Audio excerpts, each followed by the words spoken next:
دل نے ایک اور مقام پر نہج البلاغہ میں کہا کہ افسوس زادرہ بہت کم ہے۔ زادرہ پہ بہت زور دیا اپنی وصیت میں اور نہج البلاغہ کے اندر اپنے کلمات میں کہ جتنا ہو سکے زادرہ جمع کرو، جتنا ہو سکے لوگوں کے کام آؤ، بیکاز جب تم اس دنیا میں چلے جاؤ گے نا تو علی کہہ رہے ہیں دنیا کی طرف پلٹنے کی کوئی صورت نہیں ہوگی۔ جو نیک عمل کرنے ہیں، جو اچھے کام کرنے ہیں وہ یہیں کرنا ہے، اور یہ زندگی ملی بھی اس لیے کہ آپ دوسروں کے کام آ سکیں۔ یہ زندگی کا مقصد بھی یہی ہے کہ آپ دوسروں کے درد کو محسوس کر سکیں۔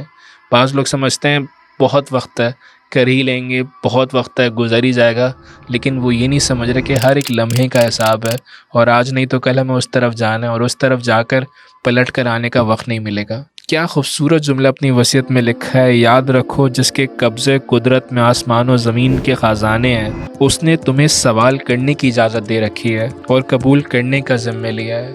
یعنی حضرت علی کہنا چاہ رہے ہیں جتنا ہو سکے اپنے دستے دعا کو بلند کرو، خدا سے مانگو جو مانگنا ہے۔ اس نے ذمہ داری لی کہ تم مجھ سے مانگو میں دوں گا۔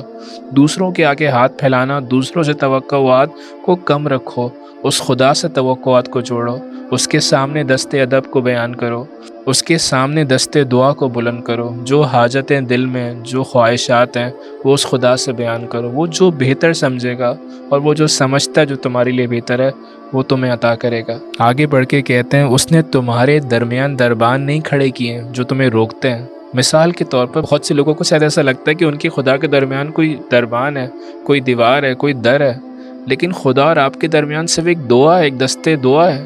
اگر آپ نے دعا کو، ہاتھوں کو بلند کر کے خدا سے دعا کرتے ہیں تو آسمان اور زمین میں کوئی اتنا فاصلہ نہیں ہے، یہ بس آپ کی دعا کا فاصلہ ہے۔ کسی نے امام حسن سے بھی پوچھا تھا نا کہ آسمان اور زمین کا فاصلہ کیا، تو امام حسن نے کہا مظلوم کی دعا۔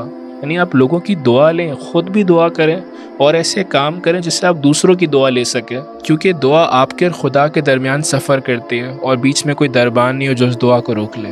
آگے بڑھ کے کہتے ہیں یاد رکھو تم آخرت کے لیے پیدا ہوئے ہو، نہ دنیا کے لیے۔ فنا کے لیے خلق ہوئے ہو، نہ بقا کے لیے۔ موت کے لیے بنے ہو، نہ حیات کے لیے۔ تم ایک ایسی منزل میں ہو جس کا کوئی حصہ ٹھیک نہیں، ایک ایسے گھر میں ہو جو آخرت کا ساز و سامان مہیا کرنے کے لیے صرف منزل آخرت کی گزرگاہ ہے۔ اگر حضرت علی کی وصیت کو کچھ حصوں میں دیکھا جائے تو اس وصیت کو اگر کچھ حصوں میں ڈیوائیڈ کیا جائے، میں سے ایک حصہ جس میں حضرت علی نے فرمایا موت کو یاد کرو، بہت زیادہ اس بات پہ زور دیا اپنے فرزند امام حسن نے مجتبیٰ سے کہا اے فرزند، موت کو اور اس کی منزل جو تم پر اچانک وارد ہو سکتی ہے اسے نہ بھلاؤ، اسے یاد رکھو۔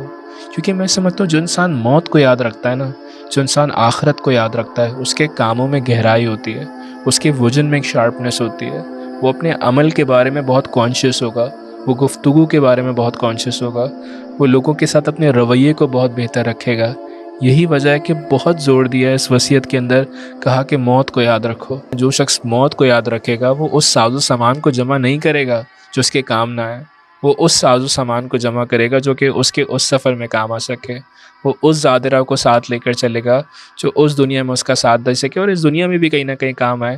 لیکن اس دنیا کا اصل مقصد اس دنیا کی تیاری ہے، دار فانی سے عالم باقی کے لیے زادرہ مہیا کر لو۔ حضرت علی یہی جملہ نہج البلاغہ میں کہنا چاہ رہے ہیں اور یہی اپنی وصیت کے اندر بہت ایمپیسائز کر رہے ہیں کہ موت کو یاد رکھو۔ یعنی اپنی زندگی میں روز میں سمجھتا ہوں اگر کوئی انسان 5 منٹ، صرف 5 منٹ نکالے اس بات کو یاد رکھنے میں کہ جیسے وہ دنیا سے جا رہا ہے اور آج اس دنیا میں اس کا آخری دن ہے تو وہ کیا لے کے جا رہا ہے، اگر روز انسان اپنے آپ سے سوال کر سکے کہ میں کیا لے کے جا رہا ہوں، میرے پاس ہے کیا، میں اس بارگاہ میں کیا دکھا سکتا ہوں۔ کتنے ایسے لوگ ہیں جنہوں نے موت کو یاد رکھا ہے، خدا نے انہیں حکمت دی ہے کیونکہ خدا حکیم ہے۔ آگے بڑھ کے کہتے ہیں دنیا کے فریب سے بچو۔ مطلب دنیا جو ہے نا ایک کلچر ہیک ہے، مطلب ایک کلچر اسکیپ کی مانند ہے جو آپ کو ہیک کرے گی، جو کہ آپ کے فیصلوں کو ڈائیورٹ کرے گی۔ وہ چاہے گی کہ آپ وہ کام کریں جو کہ دنیا کو پسند ہو۔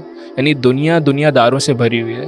دنیا دار یعنی وہ جو آخرت کی فکر نہیں کرے، وہ بس لوگوں کو خوش کرنے میں لگے ہوئے ہیں، وہ ان کاموں کو کرنے میں لگے ہوئے ہیں جو بلا مقصد ہیں۔ جیسے آج کے دور میں بہت سے لوگ بہت کچھ کر رہے ہیں، کوئی ولاگنگ کر رہا ہے، کوئی فوڈ کے اوپر کام کر رہا ہے، بہت ایسی چیزیں کر رہے ہیں جن کا کوئی امپیکٹ نہیں ہے۔ یہ زندگی، یہ دنیا آپ کو ملی اس لیے کہ آپ کچھ امپیکٹ فل کر سکیں، یہ دنیا میں کچھ ایسا چھوڑ کے جا سکیں جو کہ آپ کے آخرت میں کام آئے۔ یہی وجہ اور یہی بات حضرت علی اپنی وصیت میں امام حسن مجتبیٰ کو شاید ہمارے لیے تعلیم دینا چاہ رہے ہیں، اور وہ کہنا چاہ رہے ہیں کہ اس دنیا میں زادرہ مہیا کرو، اپنے لیے ساز و سامان جمع کرو، حضرت علی اپنی وصیت میں امام حسن مجتبیٰ سے کہہ رہے ہیں دوسروں کے غلام نہ بن جاؤ جبکہ اللہ نے تمہیں آزاد بنایا ہے۔ بعض دفعہ انسان غلامی کو کیوں قبول کرتا ہے، وہ غلام کیوں بن جاتا ہے؟ کیونکہ اس کی خواہشات بہت زیادہ ہیں۔ بعض دفعہ اپنا فریڈم کیوں دے دیتے ہیں؟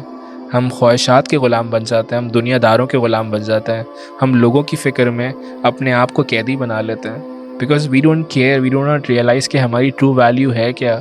اور یہی بات حضرت علی کہہ رہے ہیں میانہ روی اختیار کرو۔ اپنے وصیت کے دوسرے حصے میں کہہ رہے ہیں جو شخص میانہ روی اختیار کرے گا نا وہ کبھی محتاج نہیں ہوگا۔